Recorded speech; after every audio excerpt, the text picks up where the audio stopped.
Pereira ഏതോ sex റാക്കറ്റിൽ അംഗമാണെന്നൊക്കെ ആരോ പറഞ്ഞെന്ന്. ശരിക്കും പെരേര സെക്സ് റാക്കറ്റിൽ അംഗമാണോ? അതിന് ഞാൻ മറ്റേ അങ്ങനത്തെ പരിപാടികൾക്ക് പോകാറില്ല. നമ്മള് കാലത്ത് 9 മണിക്ക് ഷൂട്ടിംഗ് തുടങ്ങി കഴിഞ്ഞാൽ വൈകുന്നേരം 5 മണിക്ക് ഷൂട്ട് തീർക്കും.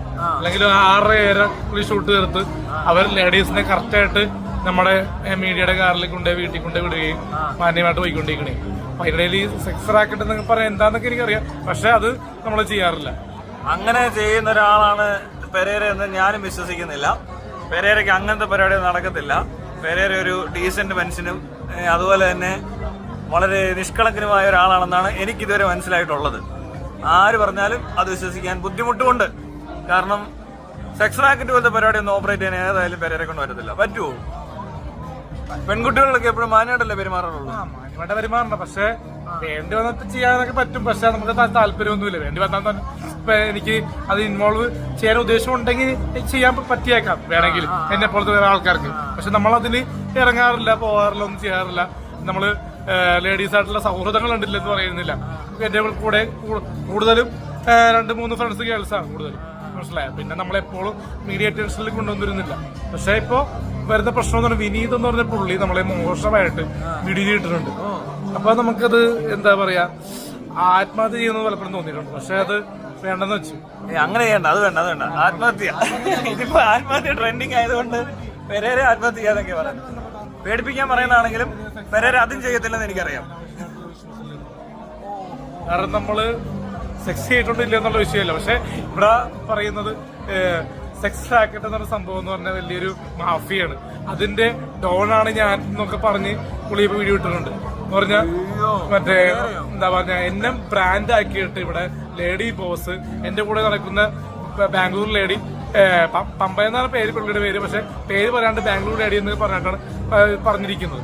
പക്ഷെ പുള്ളി പറയുന്ന വേറെ ആൾക്കാരുടെ പേരൊക്കെയാണ് പറഞ്ഞതെന്നാണ് പറഞ്ഞത്. പക്ഷെ നമ്മളിതിൽ യാതൊരു ഇൻവോൾവ്മെന്റും ഇല്ല. നമ്മള് വർക്ക് ചെയ്യുക, പോവുക. ഇപ്പൊ പമ്പയായിട്ടാണെങ്കിലും നമ്മുടെ ഡയറക്ഷൻ സന്തോഷ് പണ്ഡിറ്റിനെ പോലെ അഭിനയവും ഡയറക്ഷനും. എനിക്ക് സന്തോഷ് പണ്ഡിറ്റിനെ പോലെ അല്ല തോന്നുന്നത്, എനിക്ക് ദിലീപ് മോഹൻലാലിനൊക്കെ പോലെ തോന്നുന്നുണ്ട്. മോഹൻലാല്, സുരേഷ് ഗോപി, ദിലീപ് ആ റേഞ്ച് തന്നെയാണ്. പക്ഷെ ആൾക്കാർക്ക് ഇത് കോമാളിയായിട്ട് തോന്നിയെങ്കിൽ നമുക്ക് വലിയ കോമാളിത്തരം കാണിച്ചിട്ടുള്ളവര്. അതുമല്ല, ഇതിലും വലിയ കോമാളിത്തരം മോഹൻലാൽ കാണിച്ചിട്ടുണ്ട്, ഇപ്പോഴും കാണിക്കുന്നുണ്ട്. പിന്നെ അവര് കാണിക്കുന്ന അത്രയും കോമാളിത്തരം അവർക്ക് അത് മനസ്സിലാവുന്ന പോലും.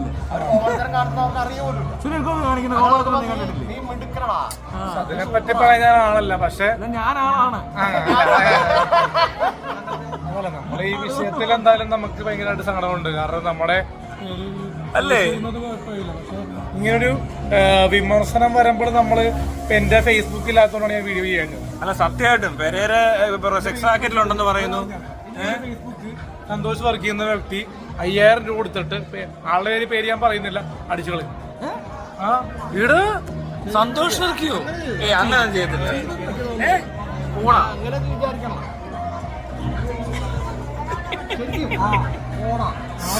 കഷ്ടമായി പോയടാ. ഇതെന്താണ് ഇവിടെ നടക്കുന്നത്? അയ്യോ, അങ്ങനെ ചെയ്യരുത്. പ്രസ്താവന